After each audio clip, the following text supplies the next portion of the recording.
Welcome back to another exciting edition of the Pointless Exercise Podcast. The baseball season is upon us.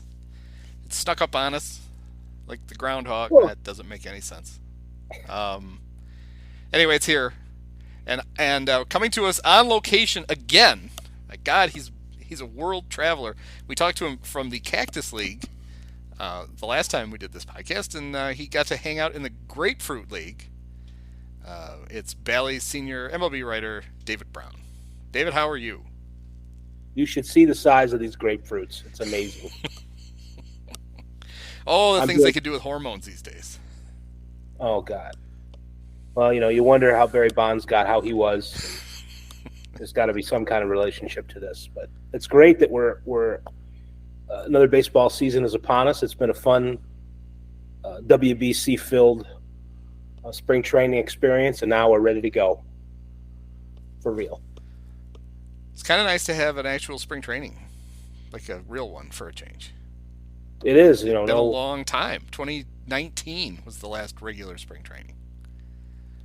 it seems like it's been 2,000 years too, but yeah, 4 years is a while to no lockouts. Let's just say we're ignoring the pandemic now. It's not really there, true or not. Yeah. It's it's good to be normal again. Yes, absolutely. So now, are we still going to find out who's vaccinated and who's not when they go to Toronto, or is that over? I don't think we care Yeah. anymore. I think that is they've lessened they are going to people are still going to, if they happen to test positive for a COVID, they're going to have to stay away. But they're not. Last year they stopped testing unless there was, they had, unless they showed signs of having it. And this year I don't think at all. I think we can just go into Canada whenever we want now. So we don't have to have JT Realmuto doesn't have to wear the Star Spangled chest protector that he wore for the WBC and stand in customs and go, You're letting me in, damn it, whether I've had an injection or not. I was thinking of him too. It's funny that you say him. Yes, that's right. JT, he's fully protected against pitches in the dirt and COVID now, and we're just gonna have to assume that it's all fine. That's right. So He had a little fun in spring training the other day. He's a veteran. Why would he even been mad? You saw he got thrown out of a spring training game because, he was catching Craig Kimbrell. Kimbrell got called for taking too long between pitches, right, and then the AAA home plate umpire went to put a new ball into play, and JT had his glove out waiting for him to put the ball in it. JT got tired of waiting for it, pulled his glove away just as the guy was dropping it, and the guy assumed that JT and Craig were still so pissed over the automatic strike that JT did it on purpose, and he threw him out. And I'm thinking, you're a catcher. You're about to catch 145 games for the Phillies. Why do you care if you have to leave the last grapefruit game early? I would have been trying to get myself thrown out, I think. I think after the fact, these guys, they rationalize it that way. I think they understand and look at things the way that you do. But in the heat of the moment, Well, yeah, it's like, really? For this? Yes. Yeah. Right. So I think in the long run, you're right. He's probably cool with it. He's like, all right, I've put enough work in down here. It's ridiculous. I'm out of here. But yeah, it sure looked like the umpire was looking for a confrontation. Yeah. He just assumed they did it on purpose and Right. tossed it. Which to me indicates a guilty conscience. Yeah. So Well, and I guess the reason JT pulled the glove back was a couple of pitches before the umpire, JT had asked for, or Kimbrell had asked for a new ball, and the ump just threw it to him. right. So JT pulls his glove up and goes, he's just going to throw it to him. Pulls his glove down. The guy drops the ball, just misses his glove, and then throws him out, which I thought was kind of funny. I want to ask you something about the WBC. Yeah. Our good friend, Joe Davis, I'm sure he's your good friend, and he's my good friend too, because he went to Beloit College, and that's like 11 miles away. Kept referring to the the U.S. team as the Dream Team. Although he Right. kept saying, some people are calling it the Dream Team. I'm like, okay, Joe, you're the only one that is called it that. Um, shouldn't, if baseball assembled an American Dream Team, wouldn't they actually give them a pitching staff? Yes. Yeah, it's almost like if it was. I'm trying to remember all the Dream Team guys to come up with a good analogy, but it's it certainly was maybe two or three of those guys short of. I think if only the insurance industry had been in on it, and Clayton Kershaw could have somehow gotten his contract approved. Yeah, that would have helped. That But would have still, helped. even if you just add Kershaw to that staff, it's still like, really? These are the other guys that we've got. The Right. end of the bullpen was good. When you got to Right. Devin Williams and Ryan Presley, you're in good shape. It's one of those pitching staffs that it's like, well, if this was the Olympics, how the Olympics never, almost for baseball players, almost never had the best players. But if they had a pretty good staff, that's what it would be like. So it'd be like, we got these guys, so I'm pretty optimistic because we have Merrill Kelly or whatever. Usually we only have someone like, I can't even think of someone less than Merrill Kelly as the best pitcher. Yeah. So it was, under some standards, it was pretty good. Under, are these the best major league players? It's, what's our best fourth starters? Absolutely. So, well, my joke, my first joke, I made many at Joe's expense, was I can see why he's comparing this team to the '92 Olympics men's basketball team because they couldn't pitch either. Good one. Zing. I just tweeted zing at Joe. I don't think he appreciated it. you don't think he understands the Beloit College, the psychic connection that you guys have? Oh, I think he does. I think he gets it. He knows we're pals. That's pretty good. That's kind of how me and Jimmy Garoppolo went to the same high school. Oh, well, there you go. So, yeah, I like that. Rolling Meadows, by the way. Of course. Yes. Were you gonna go to Vegas and see if you can stay at Jimmy's house while you're in town? Yeah. I Hey, mean, Jimmy, that's kind of it's a long me, commute, Dave. but- What? Who's this? Right. Yeah. Look it up in the Mustang register. He's probably got. Oh, just a second. Oh yeah, there you are. All right, buzz. You get in. That's cool. Right. Yeah, I did. I've always enjoyed the World Baseball Classic. I think mostly because it's March and it's cool to see actual baseball where people give a shit, which is nice. I've always been a little jealous of. It always seems like other countries' teams have a lot more fun than the Americans do. Yeah. The crowds have more fun. The players have more fun. So it's like, oh. And I'm just waiting for Team Ireland to qualify. I'm sure they'll probably use a shillelagh instead of a bat. That'll put them at a disadvantage. But, why not? I mean, if the Czechs can make it, I don't know why the Irish can't. Right. And Great Britain had such a good tournament that you're probably feeling a little jealousy over that. Yeah, well, I mean, I guess the Northern Irish got to go, Right. but they don't count.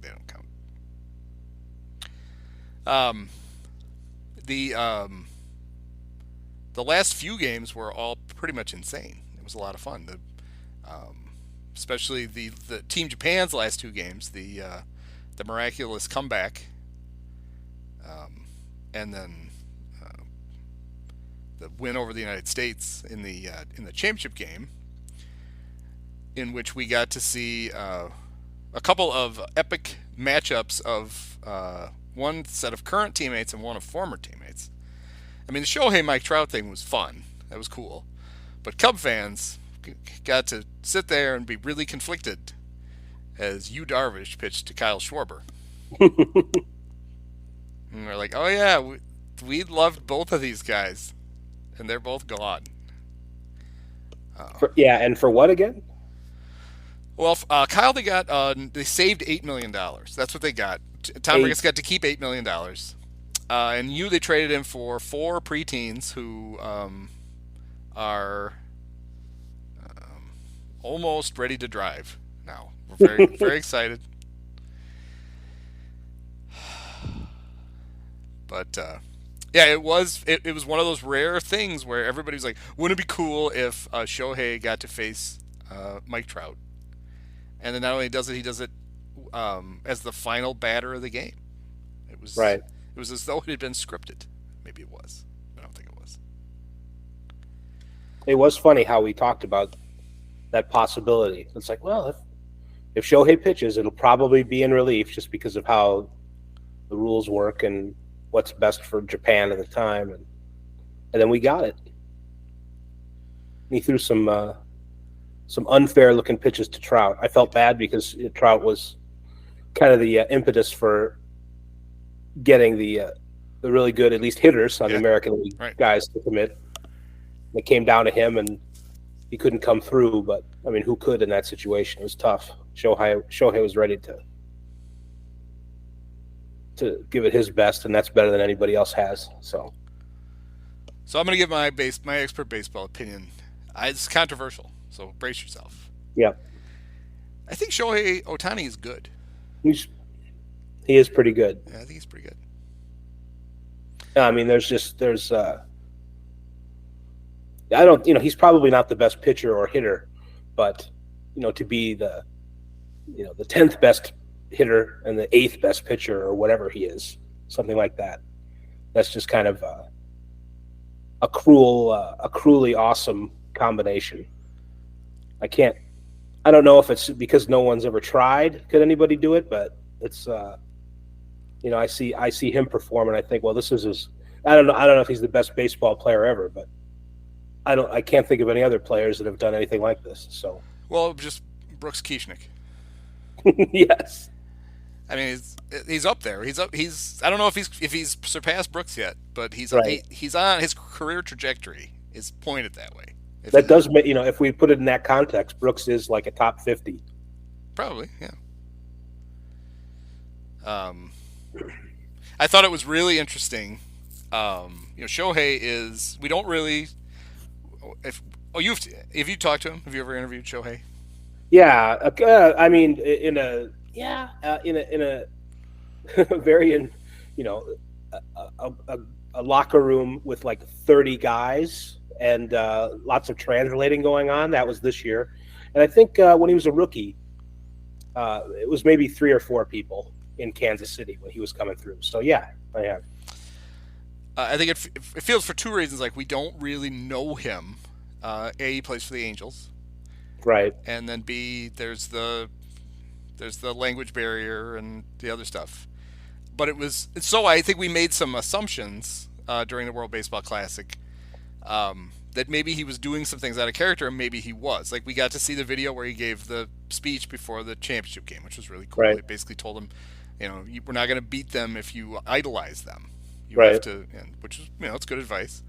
And the coolest thing he did was the fact that he took batting practice on the field before the last 2 games, basically so the other team could watch him hit balls to parts of the Miami park that no one has ever touched with a baseball before. He's just like, all right, you're going to get a whole shitload of this, so enjoy it. This is really cool. A, that he thought to do it, and B, that he can do it. That he just knew, well, I'll just launch balls to ridiculous distances and it'll intimidate the shit out of everybody else. And it actually did. I like to think that he was imagining peppering the old home run machine with pitch after pitch after pitch, beating it into submission. But unfortunately they had moved it to outside. Jeter moved it to outside of the stadium. So I thought maybe it was in Jeffrey Loria's yard now. Maybe it's in David Sampson's yard. He got to keep it. Yeah, like some old Las Vegas Strip signs or whatever, like a graveyard of old. It is funny that so one of the early, they played a lot of games in that stadium in Miami. The pool play was there with like Venezuela and Puerto Rico, and then the semis and quarters and semis and finals were there.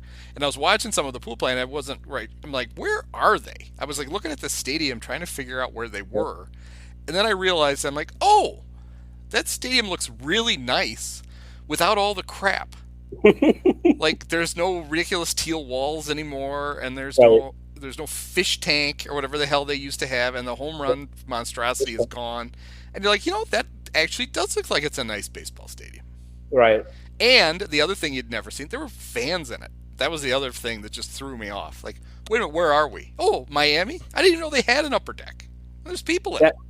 That threw off the Marlins. I had a chance to go over to them after they had returned, and I'm like, well, what can we do to kind of bring this atmosphere over?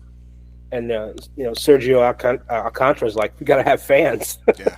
It's like that's the difference. Yep. We have to actually bring people to the games. They didn't know, they didn't realize those people in Miami had existed either. So, Like, wait a minute, you like baseball? We have a team. We have real uniforms and everything.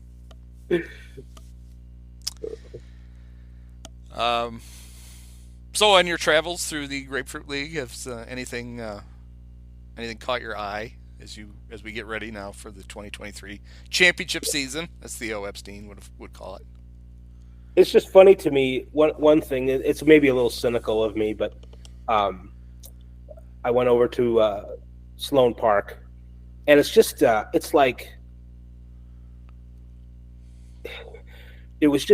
I don't want to say it was like nice, but it was just such a construction of a baseball park. It was like, this is what inspired them. The plans for Sloan Park must be what, I don't know what the timelines are versus Wrigley Field, but it was obviously just a professional stadium. It was like, they felt like making a major league ballpark there, and they made it a little smaller, but it's like 15,000, and it's just so it's just kind of amazing what they had to kind of rebuild Wrigley Field, but Sloan is just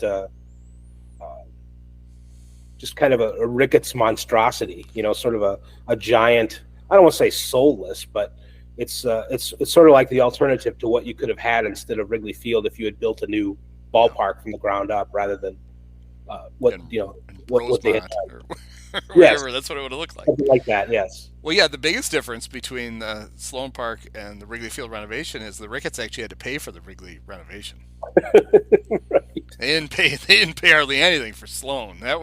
We're moving to Naples, Florida or Italy. It doesn't matter. We're moving to Naples unless you build us a Right. new stadium and you can give the A's our old one. Like, okay, fine, we'll build it, and they did.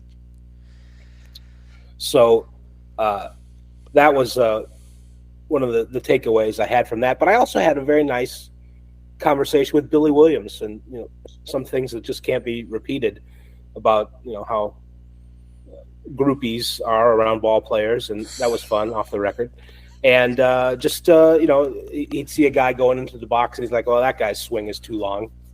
That guy needs to shorten it up." It was just funny to kind of get to experiencing that, and that was the kind of a nice. I've talked to Billy before for interviews at Wrigley, because he's there or has been there frequently, and it was just nice to hear the old man talk about baseball. He's a fun guy. And Yeah, he's the coolest guy. he is. So those were two things, and Well, that's good. yeah, and the Dansby Swanson sitting down for a big interview with the Wall Street Journal, the reporter that they sent, and seeing all Freddie Freeman talk about, getting to hear Freddie Freeman talk about all the.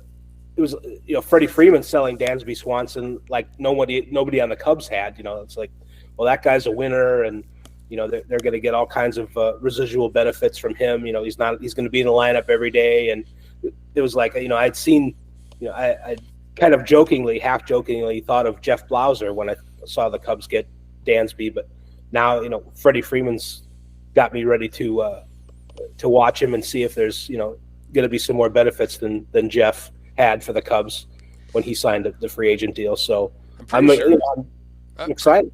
I'm pretty sure Jeff Blauser got more than 4 hits in his first spring at the Cubs. Yes.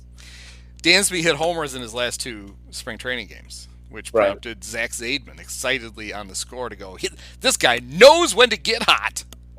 And I'm thinking, all right, Zach, if he knew when to get hot, he wouldn't have wasted these 2 home runs in Phoenix. Right. He I don't, would have I don't started think it works Thursday. that way. I'm sorry to tell you. Yeah, well, when you said Dansby was doing an interview with the Wall Street Journal, I thought maybe he was like, I really regret that I had half my contract paid out in Bitcoin and I put the other half in the Silicon Valley Bank. Yeah, I think they're. Thank God my I don't know if wife. they're Thank God my baseball wife's a professional soccer player. You know, a women's professional soccer player makes about 35 grand a year, so we're set. We'll be fine. Yeah, we'll see. I don't know if that interview has come out yet, so we'll see about the content. Yeah, the big news with the Cubs was they still haven't announced their at the time of this recording their 26-man roster, except for the fact that they had a workout at Wrigley and they basically had the 26 guys there, and so if you could recognize who they were, you could tell who they were. They're going with 3 catchers. Right. Because why not? I mean, Jan Gomes and Tucker Barnhart aren't enough. You also need, is it Luis? Is it Torrens or Torrens? I'm actually going to have to learn how to say his name now. It doesn't really matter. I think it's Torrens. He had 5 extra base hits and 166 at bats last year for Seattle, so I'm not going to get too attached. It's a tough ballpark, Andy. That's right. There's no space in the outfield for a double. I thought he would be better than that, honestly. But well, the Cubs are banking on it. You said three catchers. I thought that P.J. Higgins was coming back. And when you go to P.J. Higgins, make sure you get the nachos, because wait, that's the wrong. Yes, the Rich Melman catcher. No, P.J. He was one of the guys who Jed went 13 players in a row he DFA'd that the Cubs kept because the rest of the league is like, woo, I don't want that guy. PJ cleared waivers and then said, I don't want to go to Iowa. I'll go to anywhere else in the International League. I don't want to go back to Des Moines. So he's gone. Yeah, apparently the Cubs were so enamored with the 22 at-bats that they gave Luis in the spring that they're like, well, we can't let this guy go. So he made the team. He made the opening day roster. The Cubs have... And now, baseball teams still use 3 outfielders, right? Is that still? I know the rules changed, but I think you still need 3, right? We've heard some experimentation going on. Cubs opening day roster has 2 outfielders on it: Ian Happ and Cody Bellinger. And Ian Happ's a second baseman, or was at one time. So, well, Cody Bellinger is he's got such a defensive reputation that he can cover a couple different spots. Yeah, he's going to have to play right and center. That's what'll be fun. Does this mean Chris Bryant is still on the team? You know? He's listed at third base. Well, they're right. So they'll be rotating right fielders early until Seiya Suzuki comes back, and they will be Trey Mancini the third, Patrick Wisdom in the outfield. Yes, and Miles Mastrobuoni. All right. A DH, a second baseman, and a third baseman playing right field. What could go wrong? I can't think of anything.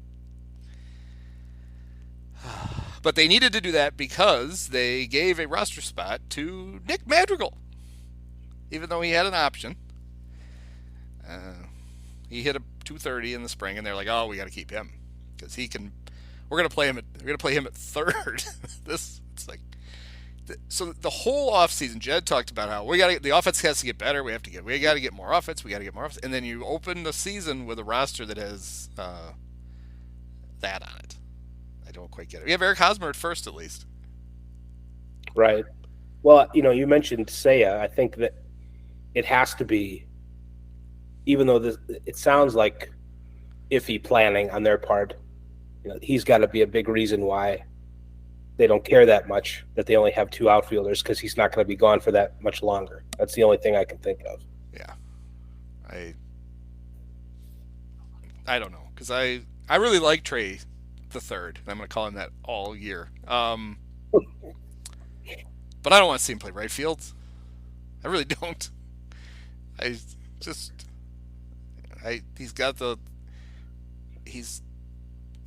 kind of got a little Nick Castellanos defense to him, and I didn't like watching that, and I don't want to watch this. They have a designated hitter.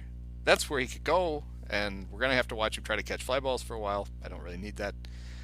I don't know how much of it is, because I wrote a whole thing about this, about how smart general managers, guys like Andrew Friedman and Farhan and guys like that. Mm-hmm. The opening day roster for them is simply paperwork. Right. Like, okay, we need to be able to. Their whole goal at the end of spring training is to keep as many of the guys as they can.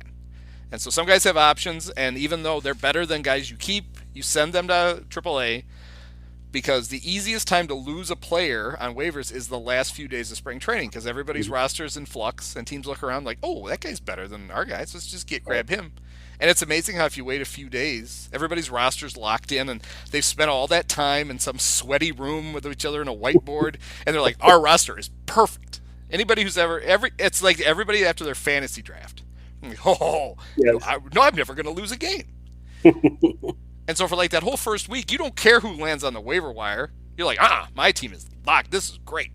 So that's when those guys shuffle guys back and forth, and then all of a sudden you look up, and you're like, well, wait a minute. Half these, 6 of these guys weren't even on the opening day roster. So I'm kind of hoping maybe that's what they did.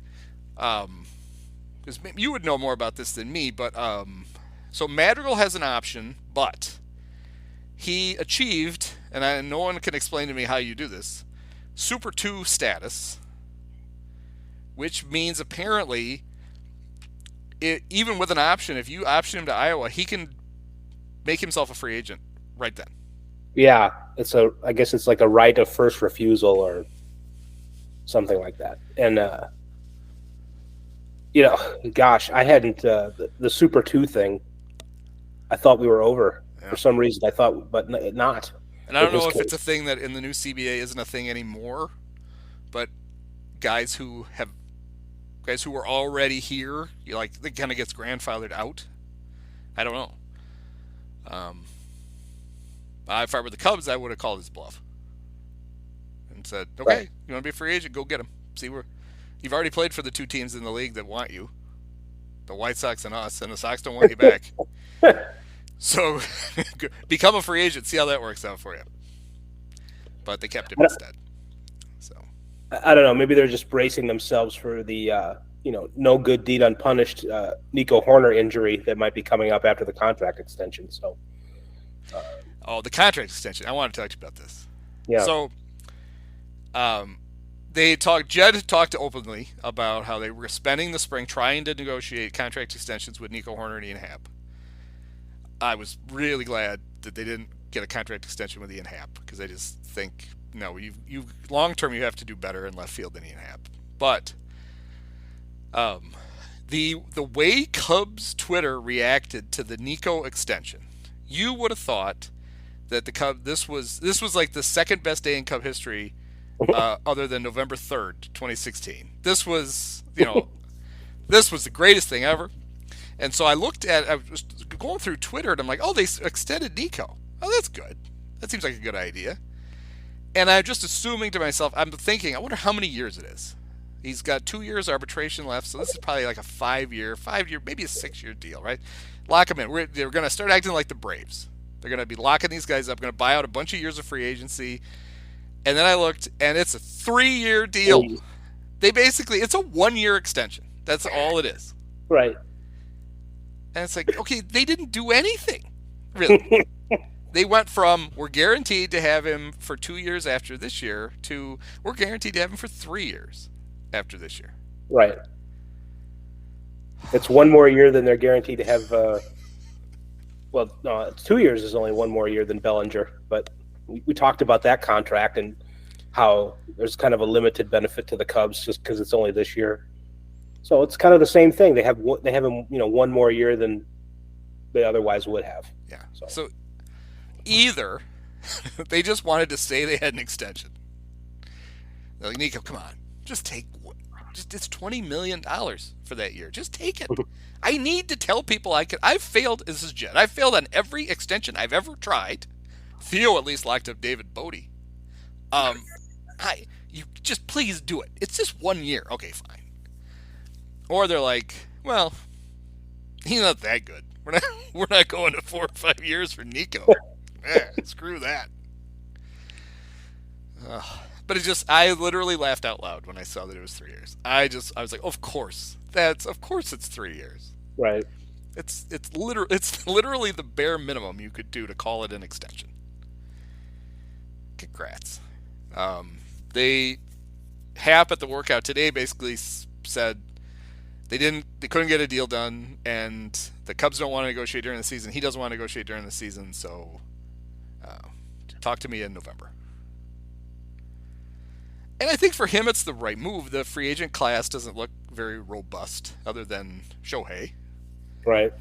And it could be one of those things, right, where the Shohei inflation.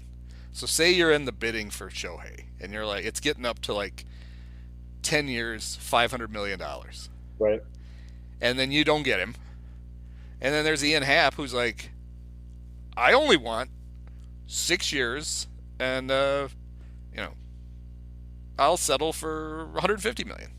Like, right. That's only $150 million. We were going to get $500 to Shohei. He's worth like a third of Shohei. Sure. And then there's Ian like, I'm rich. I play two positions. I play outfield and infield. Yeah, I'm also a two-way player. Just my two ways are the same way. Like, wait, what? Yeah, I think the math checks out on that. So, we got that going for him, which is nice. Cubs will most likely open the season without a left-hander in the bullpen because the only left-hander they have is hurt. But that's fine.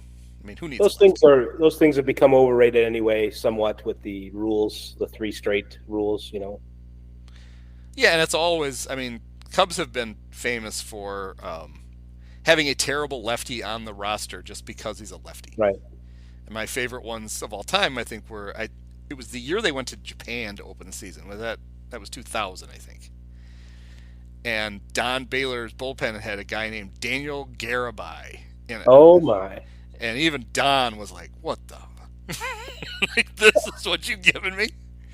Right. And then big-armed Andy Pratt a couple of years later, who peppered the backstop with fastballs. He goes really hard.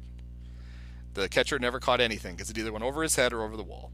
But they were left-handed, and you had to have them. Apparently, yeah, you were just far better off. Didn't Joe Madden's Rays for a while have like only one lefty? And maybe we talked about this. Numerous examples. That's one of them for sure. And it was J.P. Howell, right? Not Jay Howell. Yeah, J.P. Thurston Howell. And he was a reverse split guy. Their one lefty got righties out and didn't get lefties out. Right. And they somehow made it work because the whole idea is bring in a pitcher who can get the batter out. It was like the old days with when Dusty had Mike Remlinger, and Remlinger didn't get lefties out. He got righties out. Righties couldn't hit him because of that changeup, but he wouldn't throw it to lefties. And Dusty would be, 2 on, here's a lefty, let's get Remlinger. It's like, no, he's about to give up 3. Oh, there it goes. It's 3 runs. Thanks, Dusty. Reigning World Series champion, Johnny B. Baker Jr.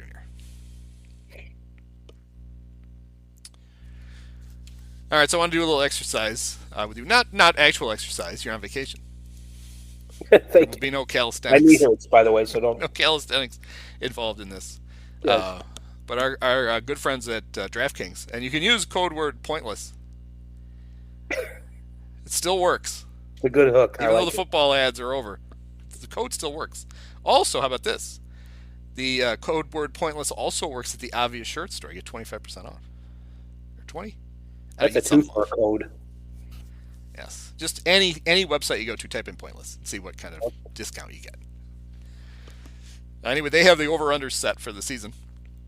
Well, as they should, because it starts tomorrow and people need to lose money on things. Yes. So here, the first one is, will a team, any team, you get the field, you get them all. You get all 30 teams. Right. Will anybody win more than 105.5 games? Last year, 2 teams did it. Dodgers won 111, the Astros won 106. I feel like there's no way. I don't know. Maybe it's just because I'm cynical, but I don't see any 104 win teams out there. I think it's all under. I would agree with you wholeheartedly. I don't know that there's a 100 win team this year. Right. and they don't seem to either because the under is minus 130. So they're like, yeah, you can bet the under, but we're not going to pay any money for it. So some of the teams in the National League I thought had interesting win totals. The Braves 94.5. They won 101 last year. They're relatively healthy, especially compared to the Phillies and the Mets, who will be chasing them. Yeah, I would say probably over on that. Maybe not by a lot, but yeah, I like the over there 97, too. 98. Right. The Mets, who won 101 games last year, 91.5, probably because Edwin Diaz was jumping up and down. Yeah. And then was not jumping up and down. He was laying under the pile. Or not even a pile. It was just like a bunch of guys doing calisthenics, jumping up and down, and all of a sudden one guy was laying on the ground, and Javi Baez was waving frantically to a trainer. And the optics of them wheeling him off the field in a wheelchair, that was like one of the first things I heard about the injury. And it's like, wow, that does not look good in my mind's eye, seeing that. So he will be attempting the Kyle Schwarber this year. Right.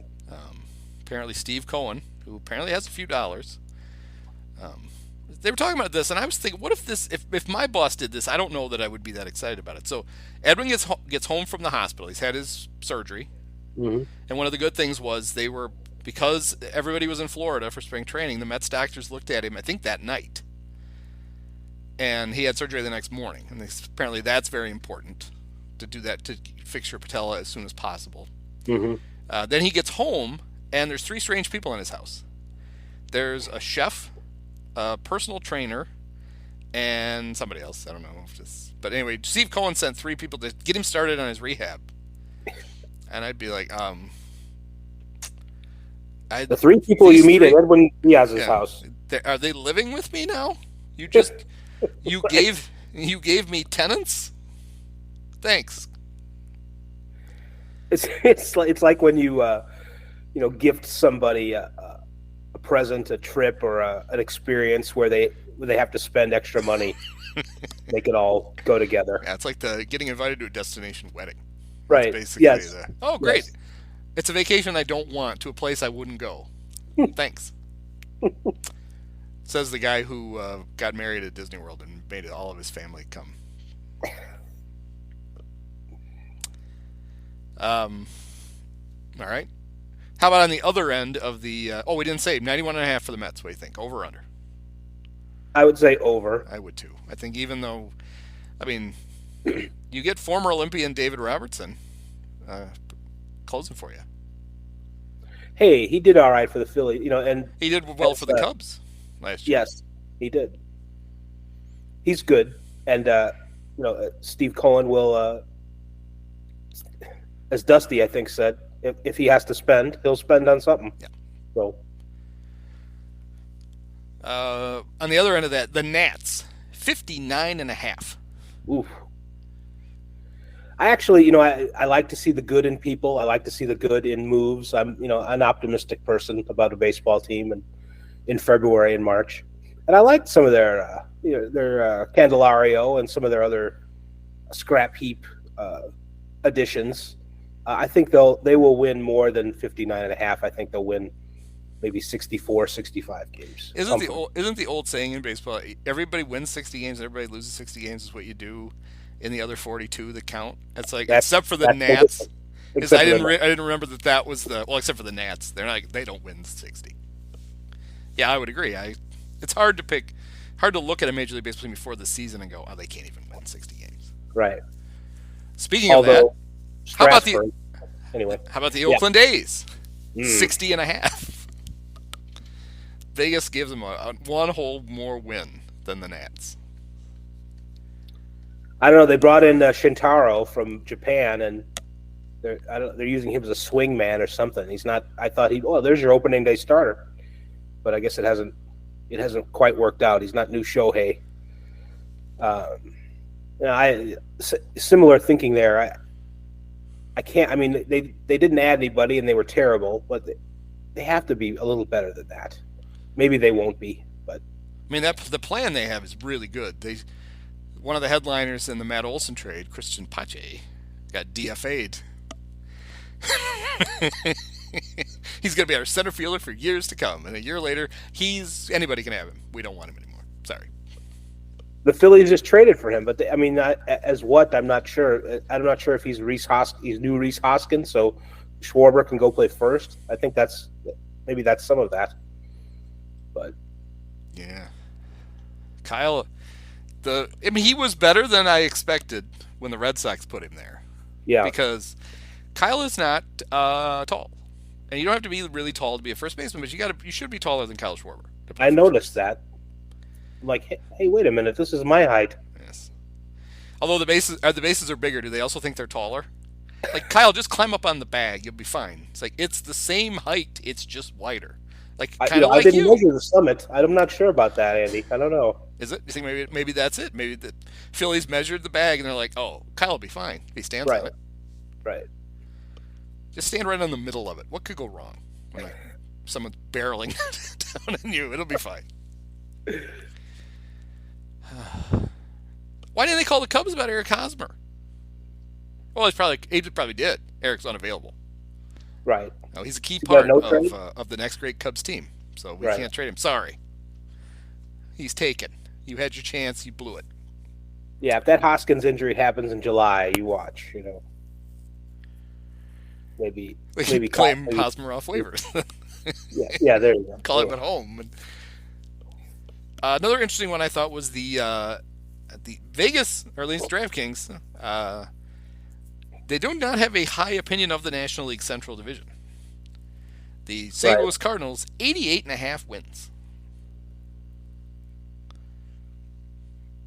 You got to think it'll be a little higher than that. I would love to see them under, but I just can't imagine.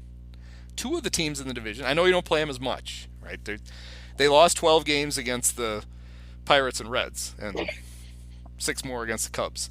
But still, they got 2 teams not even trying in that division. I would think the team that wins is going to win at least 90 games. Well, and the Brewers aren't, for a team that is trying, they're not trying. It almost seems like the Brewers want to lose. The thing I admire about the Brewers is their multi-year commitment to refusing to improve their offense. I mean, it's hard to just go, no, we don't ever want to hit. We're just going to rotate fat guys at first, and we'll be fine.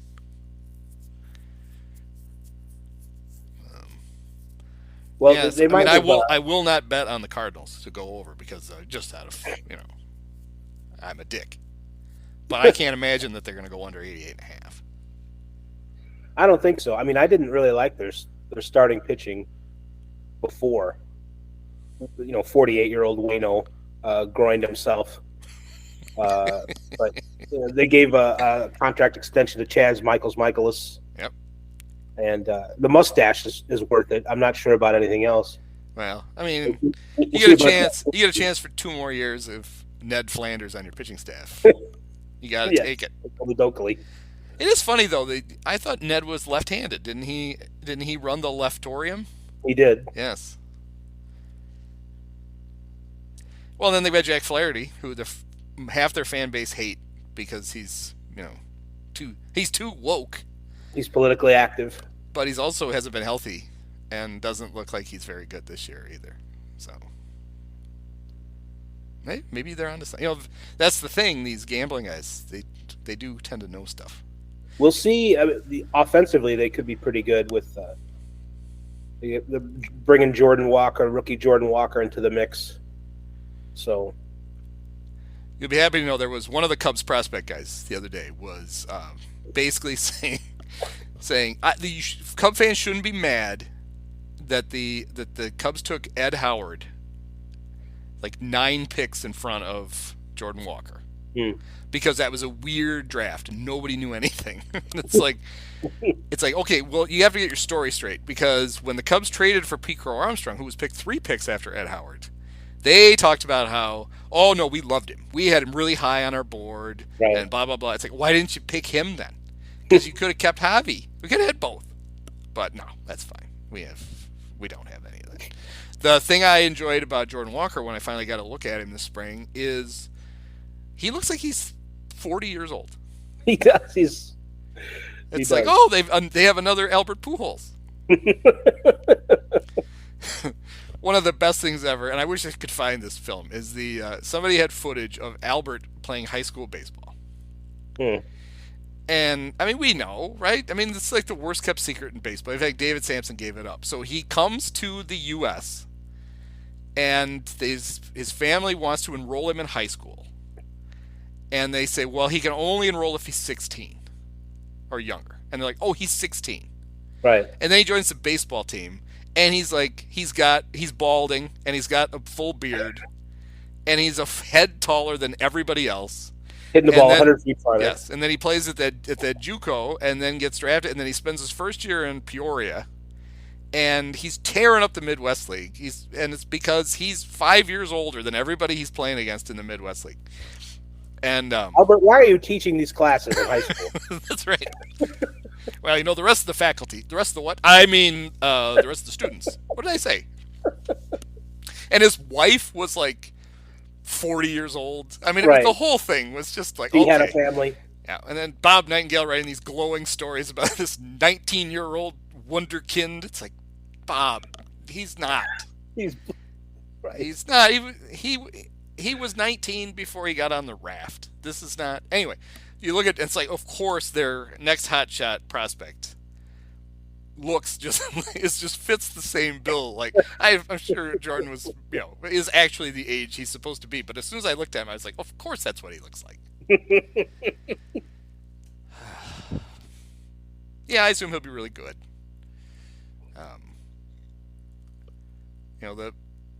And I enjoy when Cub fans get the lament, the Cardinal voodoo magic. But how do they always find these guys? It's like, okay, well, part of it is they're just better at scouting than the Cubs are. That's part of it. And the reason that they can continue to have a good farm system is the same reason the Dodgers can, even though they win games and they pick down towards the end of the first round, is they watch half the teams make ridiculous, overreaching draft picks.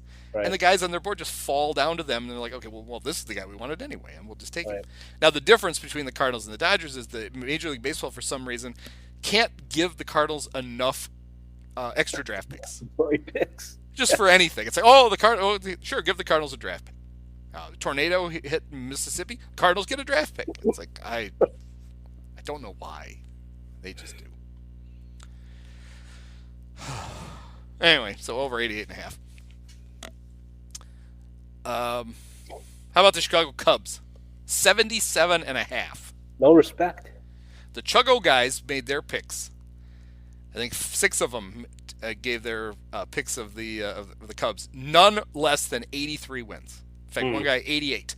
It's like, I don't know what you guys have been chuggoing, but they have an official beer, and apparently they're using it.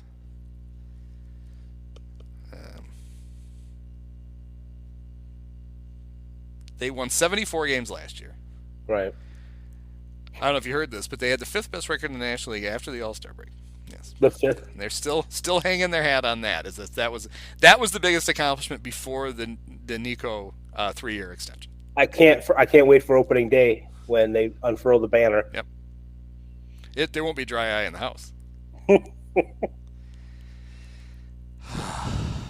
I hope Frank Schwindel comes back for it. I know he's in Korea, but maybe just put him on the video board. He's going to fight for Korea against North Korea. That's right. He's like, are you in the good Korea or the bad Korea? There's a difference? Anyway, 77.5. I once again, I think they nailed it right on where I look at this team as they probably are 3 wins better than last year. And that would put him at 77. If I was gonna, I won't bet it because I don't like the number. But if I was gonna bet it, I would bet over just because it's more fun to root for them to go over than under. Right. But I think that's about where they are. All this season of improvement. It's like you didn't. There's a lot of different guys, but it's a lot of the same guys. They're just older and they make more money.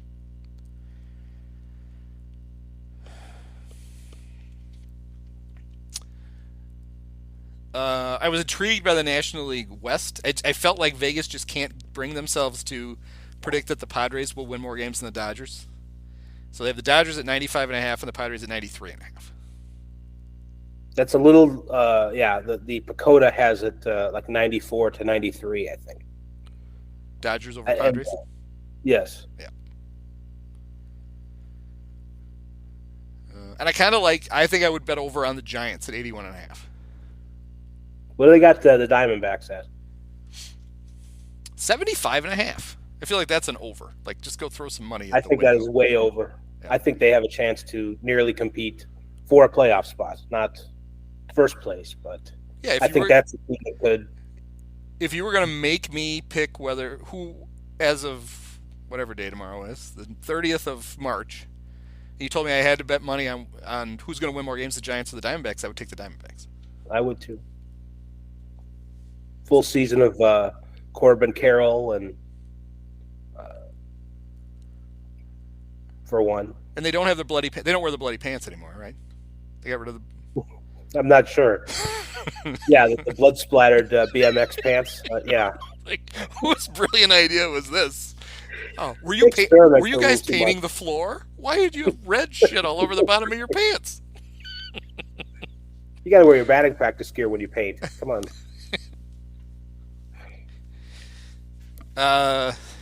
American League Yankees 93.5. Always seems low for the Yankees, but that's close. I think that's they've already had a bunch of injuries too. Yep.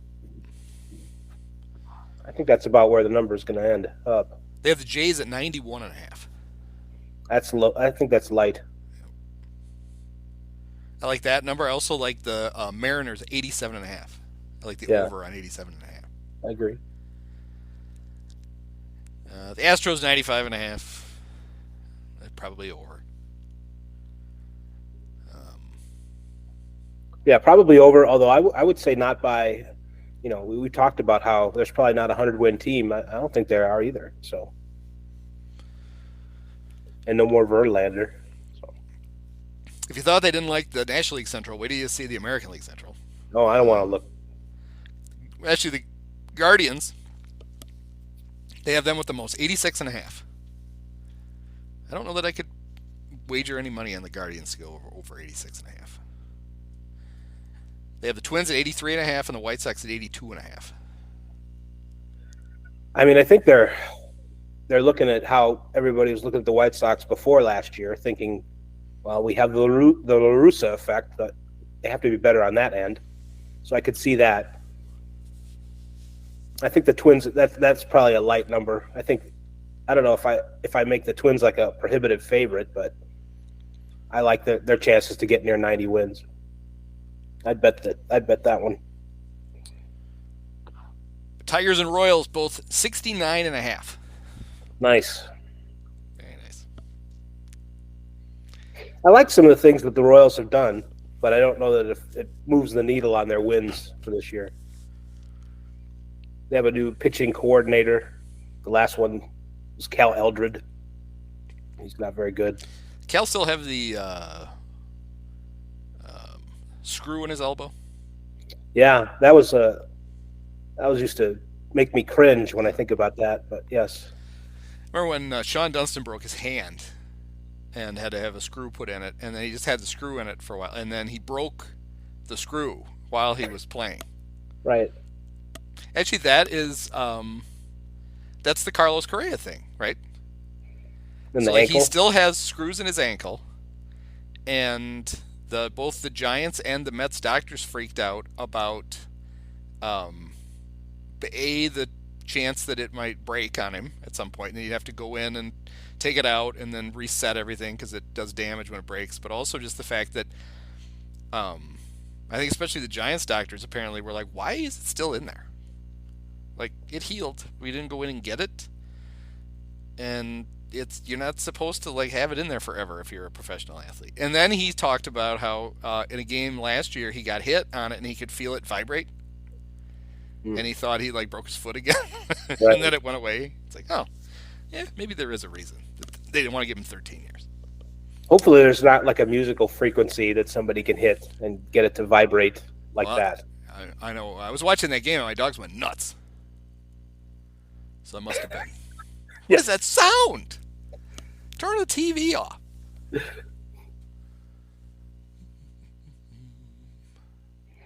All right, we got some player futures. Aaron Judge, home run total. Over under 45.5. It's like, ooh, he should be able to fall out of bed and hit 46 home runs. I'd like to look up what Maris hit in 62. He didn't hit 62. I know he didn't do that. Didn't he not hit 60 homers again? No, I guess not. That wasn't it. 33 in 157 games. Yeah. Yeah. He's about 40% as good, which makes sense given the stress if we remember the 61 movie. Yeah. He played 7 more years after that, and he hit a total of 117 homers. Mm-hmm.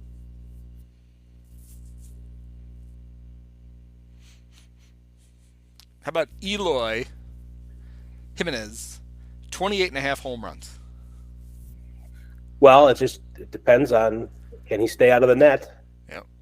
Already hurt. Showed up from the WBC. Fine. First game. Oh! I think I pulled something in my leg. It's like, of course you did, Eloy. It's weird this is even on here. Hunter Renfroe, 28.5. Who's betting this other than Hunter? Hunter Renfroe, they should have an over-under on how many teams Hunter will play with. He plays 15 years. Will he play with 14 teams? He's on a pace like that. Kyle Schwarber over 37.5. Over under 37.5 home runs. Hit 46 last year. I'd go over for my large adult son. Mike Trout 37.5. John Smoltz predicted he's going to hit 50. Sorry, I lost my connection there for a second. I don't know if maybe you heard it. Trout 37.5. Well, that seems low for him. But... And I was saying Smoltz predicted 50 home runs for him this year. Well, so much for that then. Yep. It was nice to have John doing those big exciting games in March and then just complaining about everything. It was a lot of fun. Right. I feel bad that he hates baseball so much and he has to watch it, so much of it. Let's look at some pitcher win totals, just for fun. Brandon Woodruff, over under 11.5.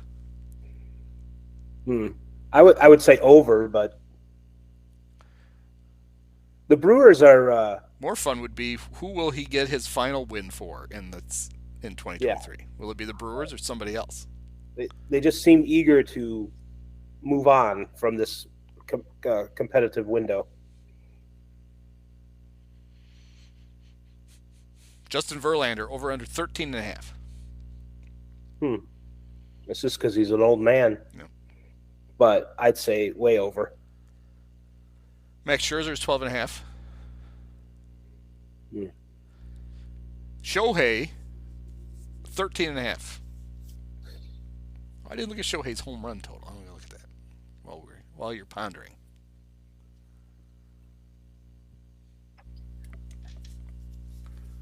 So 13.5 wins, 35.5 homers. That's pretty fun. Well, he only won, how many games did he win last year? 13? If that. No, he had 15. Oh, he did have 15. He did. Good for Shohei. The year before, he was only 9-2. Like I said, I think he's pretty good. Man, 2.33 ERA. Crazy. I don't know how he does it. Yeah, he had a 145 OPS plus, and he had a 172 ERA plus. It's pretty good.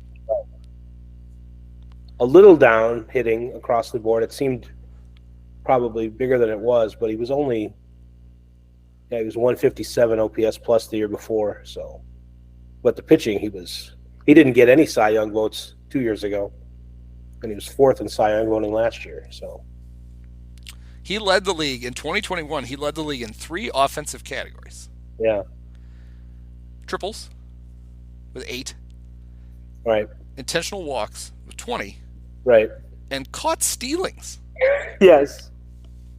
10. The lead. That's one. It's one area where he didn't run as much last year for sure.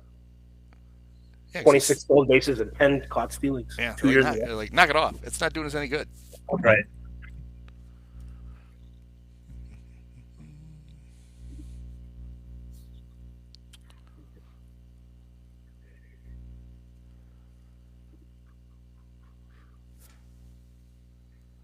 Home run leader, strikeout leader.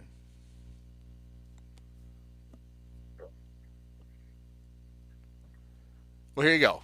I'm sure you can parlay these together. So Shohei is the 1, 2, 3, 4, 5, 6, 7, 8. He has the 9th best odds at plus 1,500 to be the home run leader in Major League Baseball. Mm-hmm. He also then has the 1, 2, 3, 4, 5, 6, 7, 8. He has the 9th best odds, plus 2,000, to lead the league in strikeouts as a pitcher, not as a hitter. Mm-hmm. So put those two numbers together and see what you can get out of that if he does both. Anyway, I thought those were fun. All right, so I'm not big on the preseason. I'm going to tell you who's going to win the World Series thing because we know it's going to be the Cubs. I mean, they added Eric Hosmer and Nick Madrigal. Nick Madrigal is going to be around for a whole full season. We know that. But in your tours of Arizona and Florida, did you see anything that you thought, I'm gonna make a bold prediction now, something that you're like, I think this is gonna happen, and nobody else thinks it but me. Right. Well, I did get a good. We talk about how the Brewers are kind of mysterious in their motivations, but I do like Jesse Winker to come back and hit like he did a couple years ago with the Reds. I think he had 2 surgeries at the end of last year, something on his neck. And that doesn't sound great, and now that I think about it, but he's supposedly healthy from it though. So if he is from his neck surgery, and I think he had like a knee cleanup, a meniscus. I like I'm not sure if there are any over-unders that you saw in Jesse Winker's OPS, but I think he's going to hit well in the middle of the Brewers lineup. We'll see if the Brewers actually kind of ran into a couple of improvements with their offense. If they can get him to hit and William Contreras, maybe playing every day after posting a good slugging percentages for the Braves as like a halftime catcher. Maybe the Brewers here will get to 90 wins in the NL Central ahead of the Cardinals. So I like that, and And I think the Winker, I think that's a good prediction because I remember when he got traded to Seattle. Right. Some stats geeks basically looked at the park factors between. Well, obviously it's a huge difference between Cincinnati and Seattle. Right. But basically said that they thought that it would just dramatically hurt his offensive value. Like they couldn't have picked a worse park for him to go to.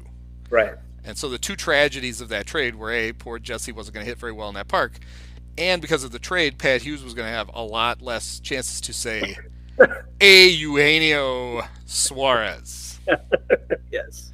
Pat makes a whole meal out of that. And he's got to be very excited that coming up this April, the Mariners are coming to town. And he can say it at least for 3 games. Oh, wow. That's big time. It's funny to me that is a word in Spanish. You'd think they would just find another way to say Eugene. There's just way too many linguistic gymnastics to make Eugenio. It's just not. It doesn't have the same ring. So I know you've been to Disney World. I know you went to Galaxy's Edge. You got to see all the Star Wars stuff. Yep. Pedro Pascal has been doing, he did a lot of press for The Last of Us. And but people would invariably ask him about Star Wars and about The Mandalorian. And he told, Right. I think it was on Jimmy Kimmel, he told a great story about, as a kid, and I forget what country he was originally from, but he came over as a small child, but he and a lot of his friends spoke Spanish. Right. And as a kid, he did not know the real name of R2-D2. He thought that the name they called him and his friends thought that R2-D2 was Little Arturo, because they thought his name was like Arturo Dio, and they thought it was how they said it. And he goes, it was like 3 years before we found out that it was just letters and numbers. We thought it was Little Arturo, and I just love that story. Because we're gonna play with C-3PO and Little Arturo. Like, what? Yes. Who are you talking about? All right. So on that note, I like to finish all the baseball preview podcasts with a Pedro Pascal story.